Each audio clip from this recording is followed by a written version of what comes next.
Yo! What's up again mga kakusot, mga karpintero at mga karpintera, and you're now watching here again in our channel Karpintero Pinoy TV by GCS Woodwork. So and guys, meron naman tayong gagawin proyekto syempre sa dati na natin ginagawan, at yan ay sa DMCI Prisma Residences. So ayun guys, ang papagawa niya is syempre condo makeover na naman. So salamat sa tiwala ng ating client dyan. So ano pa hinihintay nyo guys, samahan nyo ako at pasukin na natin at baguhin ng kanyang condo unit. So ano pa hinihintay nyo guys, let's go! So ayun guys, agad namin binisita ang kanyang unit. Dito lang yan sa DMCI Prisma Residences. Dito lang yan matatagpuan sa Pasig City. So ayun guys, pinag-usapan namin dito kung ano-ano yung mga gagawin nating improvement para sa kanyang unit. So ayun guys, meron siyang ceiling, wall accent, mirror, and mga cabinet. And also TV rack. So ayun guys, proceed na tayo. Syempre, sa ating disenyo, nang sa ganun is maumpisahan na natin and ma-fabricate na natin and mapaganda na natin ang kanyang unit. So ayun guys, ano pa hinihintay nyo at samahan nyo na kami i-disenyo ang kanilang unit. So ayun guys, ready na tayo sa makeover. Let's go! So, ang ganda natin disenyo. So, ito yung kanyang bedroom 1. Ceiling lang gagawin natin dyan. Ang kitchen, meron siyang backsplash dyan. And wood slot dito naman sa kanyang TV rack sa master's bedroom. And ito naman yung ceiling niya sa master's bedroom. And ito naman yung kanyang TNB cabinet. Meron siyang sliding mirror and also overhead. And ito naman yung kanyang living TV rack. Meron siyang shelves and wood accent dyan, and also sa ceiling may accent din tayo and wall mirror. So ayun guys, simulan natin, let's go!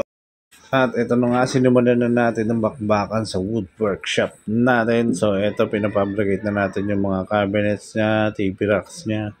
Andito na yan lahat guys. Syempre, lahat dyan is gagawin na natin agad. Syempre, after nyan, ilalaminate natin dyan. Syempre, after nyan, proceed na tayo sa laminating area. So ito guys, habang nilalaminate natin yan, syempre mamaya is pupunta rin tayo sa site para mag-deliver ng pang ceiling works natin. At ito na nga guys, nag-proceed na tayo dito sa ating loading dito sa ating sasakyan na si Hammer. So ayan guys, dadali na natin yan sa site. Nang sa ganun is maka-start na rin yung mga installer natin dyan mismo sa site. Nang sa ganun is maging sabayan na ang ating gawaan. So ito na nga guys, nag-start na rin ang ceiling works natin. Syempre, ang mga gagawin natin dyan, ceiling works and also cladding and also accent wall. So, may mga accent tayong lalagay dyan. Syempre, yung electrical natin. So, gagawin din natin dyan. And also, eto nga, yung framing din sa kitchen. So, ayun guys, proceed naman tayo sa ating electrical. So, ito na siya. So, ayun guys, napailaw na rin natin ang ating ceiling. So, after nyan, puproceed tayo sa takipang portion. So, magtatakip na tayo ng mga gypsum board. And also, yung pipe ng aircon is kakladingan natin. At ito naman, nakladingan na natin. And also, na-install na rin natin yung pang wall accent natin. So, sa ibabaw pala nyan, meron tayong mirror. So, mamaya makita nyo yan after that, syempre. So, paikot yung wall accent natin dyan. Then, paikot din yung ating mirror. Sabay-sabay natin panoorin kung ano ang kinalabasan ng ating proyekto. Let's go!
So ayun guys, nakita nyo naman kung paano natin pinaganda at inayos ang kanyang condo unit. Ayun nga, at happy naman ang ating client sa ginawa natin project. Kaya sa mga nais magpagawa at nais magtanong kung paano ang mangyayari kapag ikaw ay nagpagawa sa amin, message lang kayo direkta syempre sa aming FB page. Dito lang yan sa GCS Woodworks, or else pwede rin naman sa aming backup page. Dito lang yan sa GCS Woodworks and Fit Out Carpinterong Pinoy TV backup page, or else kung gusto nyo naman kami bisitahin at para makita nyo at masilayan nyo na rin syempre ang ating gawa, dito lang kayo pumunta sa aming wood workshop. So wasteable naman yan, dito lang sa GCS Woodworks and Fit Out at makakarating kayo dito sakto sa aming gawaan at makikita nyo rin at mahahawakan, masasalat ang aming mga ginagawa. So ayun guys, no?